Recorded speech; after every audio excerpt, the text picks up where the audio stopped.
Maintenant que vous avez vu comment faire votre page de couverture avec Canva, nous allons voir comment faire un sommaire automatique avec Microsoft Word.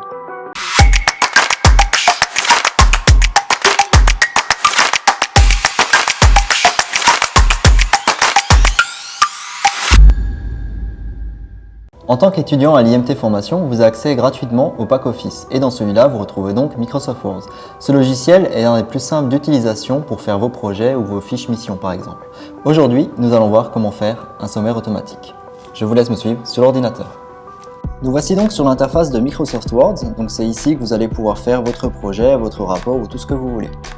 Donc pour commencer, il faut définir un plan. Ici, dans l'exemple, nous allons prendre un plan assez basique avec des parties, des sous-parties et des idées. Donc pour commencer, il faut définir quels sont vos grands titres, vos petits titres et ainsi de suite. Donc ici par exemple, l'introduction, je vais définir que c'est un titre de niveau 1. Pour ça, je vais décider que voilà, ce sera un texte de police 16 qui sera éventuellement en gras et en bleu foncé. Et du coup, je vais attribuer au titre 1 ce format-là, voilà, pour qu'il correspond à ce que j'ai sélectionné ici. Donc ça veut dire que tous mes titres 1 correspondront à l'introduction ici. Donc maintenant, la partie 1 et la partie 2, qui seront des grands titres, tout comme la conclusion, seront des parties 1. Ensuite, pour les sous-parties, j'aimerais que ce soit des titres de niveau 2. Pour elles, je vais décider que ce soit du 14, éventuellement en bleu clair, en gras, ça, c'est à vous de décider. Donc les titres 2, je leur affecte ce format-là. Je l'applique donc à mes sous-parties pour qu'elles aient le même format. Et je recommence pour les sous-sous-parties, on va dire, donc de niveau 3. Donc là, par exemple, j'ai défini que c'est une police de 12, en noir et souligné. Je l'applique donc à mon titre 3 et je le définis toutes les informations correspondantes. Voilà, je les sélectionne et je leur applique le format.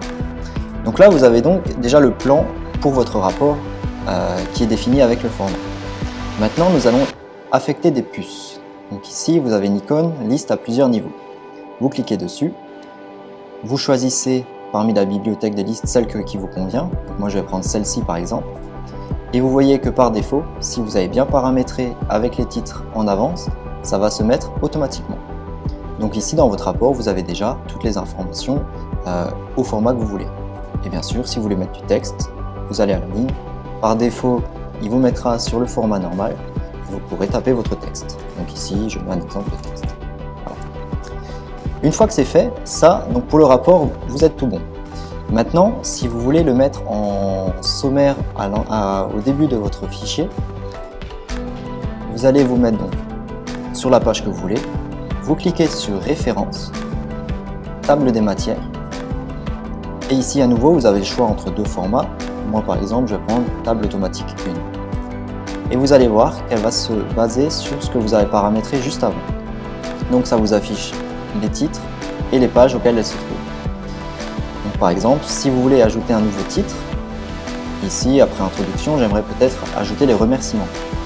Donc je vais dire que j'ajoute un titre de niveau 1. J'écris par exemple remerciements. Je vais aller dans ma table de matière. Et j'ai juste à faire mettre à jour la table, mettre à jour toute la table. Je clique, je fais OK et tout est mis à jour automatiquement. Et vous voyez bien que le titre remerciement s'est ajouté et cela marche de la même manière pour des sous-parties, des idées. Par contre, le texte, lui, ne figurera pas puisque ce n'est pas un titre en soi. Maintenant que vous savez faire votre page de couverture et votre sommaire automatique, vous pourrez faire votre rapport et votre suivi projet sans souci. Si cette vidéo vous a plu, n'hésitez pas à la liker et à vous abonner à la page YouTube de l'IMT.